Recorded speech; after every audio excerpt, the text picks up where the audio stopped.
Hello, જય શ્રી કૃષ્ણ. તમારું સ્વાગત છે મારા કિચનમાં. આજે આપણે બનાવીશું ચાઇનીઝમાં કંઈક નવું. તો ચાઇનીઝ પોકેટ સમોસા બનાવીશું. તો ચાલો તે કેવી રીતે બનાવવા તે આપણે આગળ શીખીએ. તો તેના માટે પહેલાં એક નોનસ્ટિક પેન લઈ લઈશું અને તેમાં 2 ચમચી તેલ એડ કરીશું. તેલ ગરમ થઈ જાય પછી આપણે તેમાં આદુ, લસણ અને મરચાંની પેસ્ટ એડ કરીશું. તો 2 ચમચી આદુ, લસણ, મરચાંની પેસ્ટને આપણે સાતળવાની છે. જો તમને તીખા વધારે ગમે તો તમારે આદુ, લસણ, મરચાંની પેસ્ટ થોડી વધારે એડ કરવાની. અત્યારે 2 ચમચી એડ કરેલી છે. હવે તેને થોડીવાર સાતળશું જેથી લસણ ખૂબ સરસ ચડી જાય અને કાચું પણ આપણને ન લાગે. તો લસણ સરસ એવું ગોલ્ડન બ્રાઉન થઈ ગયું છે. તો હવે તેમાં ઊભી ઝીણી કટ કરેલી આપણે 2 નંગ ડુંગળી ઉમેરીશું. હવે ડુંગળીને પણ હાઈ ફ્લેમ ઉપર આપણે સાતળવાની છે. તેને પણ ગોલ્ડન બ્રાઉન થાય ત્યાં સુધી સાતળી લઈશું. તમે ચાઇનીઝ નૂડલ્સ ક્યારે બનાવ્યા છે તો તમને કેવા લાગે છે તે કોમેન્ટ એકવાર જરૂરથી કરજો અને હું તમને જે રીતે બતાવું એ રીતે પણ તમે એકવાર જરૂરથી બનાવીને ટ્રાય કરજો. હવે તેમાં 1 મોટું કેપ્સિકમ એડ કરી લઈશું. તેને પણ આપણે ઊભી લાંબી ચીરી કરીને જ કટ કરીશું જેથી ડુંગળી અને કેપ્સિકમ સરસ એવા આપણને ક્રન્ચી ખાવામાં લાગે. હવે કેપ્સિકમને પણ 2 થી 3 મિનિટ સુધી સાંતળીશું જેથી તે પણ થોડા નરમ પડી જાય અને પછી તેમાં આપણે બધા જ મસાલા એડ કરીશું. તો હવે ગેસની ફ્લેમ આપણે એકદમ સ્લો કરી દેવાની છે. તેમાં ગ્રીન ચીલી સોસ એડ કરીશું.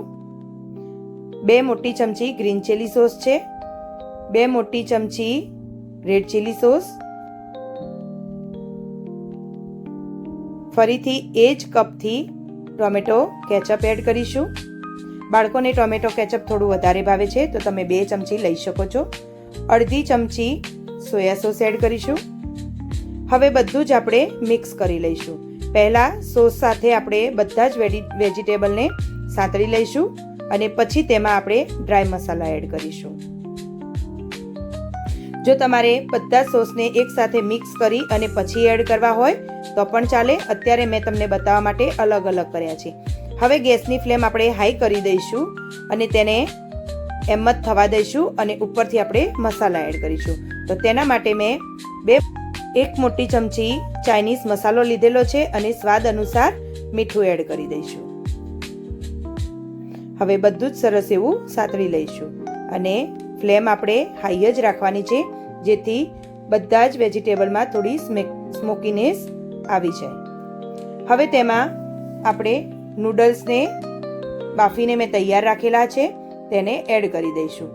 નૂડલ્સ કેવી રીતે બાફવા જો તમને ના ફાવતા હોય તો મને કોમેન્ટ જરૂરથી કરજો જેથી હું તમને નૂડલ્સ બાફવાનો વિડીયો પણ બતાવીશ. તો અહીંયા મેં 1 પેકેટ નૂડલ્સને બાફીને તૈયાર કરીને રાખેલા હતા અને પછી તેને આપણે એડ કરી લીધા છે. તો હવે તેને સરસ એવું વેજીટેબલ સાથે અને સોસ સાથે મિક્સ કરી લઈશું.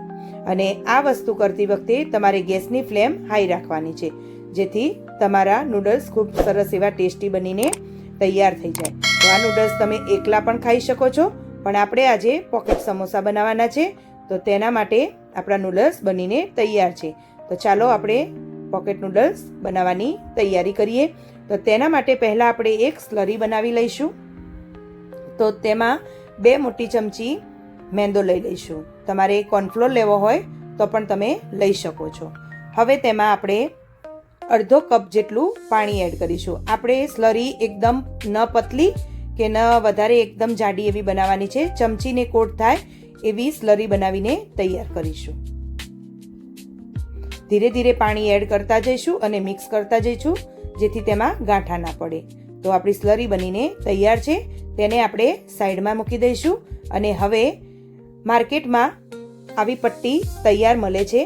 તો અત્યારે મેં આ પટ્ટીથી ચાઇનીઝ સમોસા બનાવીને તૈયાર કર્યા છે.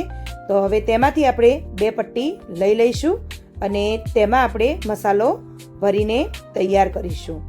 તો 2 પટ્ટીને એકદમ પતલી એવી આ પટ્ટી આવે છે તો 2 પટ્ટી પહેલાં લઈ લેવાની છે. તો તો એક પટ્ટીને પહેલાં આપણે ઊભી મૂકીશું અને તેના પર આપણે જે સ્લરી બનાવી તે લગાવીને તૈયાર કરીશું. આખી પટ્ટી ઉપર સ્લરી લગાવવાની છે, જેથી તમે સમોસાને તળો તો તે ખુલી ના જાય. અને હવે બીજી પટ્ટીને આપણે આડી મૂકીશું. હવે તેના પર પણ આપણે સ્લરી બનાવી લઈશું. તો આવી રીતે તમે ચોરસ સમોસા પણ બનાવી શકો છો અને ત્રિકોણ પણ બનાવી શકો છો. તો હવે જે વચ્ચેના ભાગમાં આપણે મસાલો ભરીશું. જો ચોરસ બનાવીશું તો તેમાં મસાલો થોડો વધારે આવશે અને આપણને ખાવામાં પણ ખૂબ ટેસ્ટી એવું લાગશે. તો હવે ચારેય બાજુથી આપણે એક એક પટ્ટી લઈ અને સમોસાનો શેપ આપી દઈશું. તો અત્યારે મેં ચોરસ સમોસા બનાવીને તૈયાર કર્યા છે.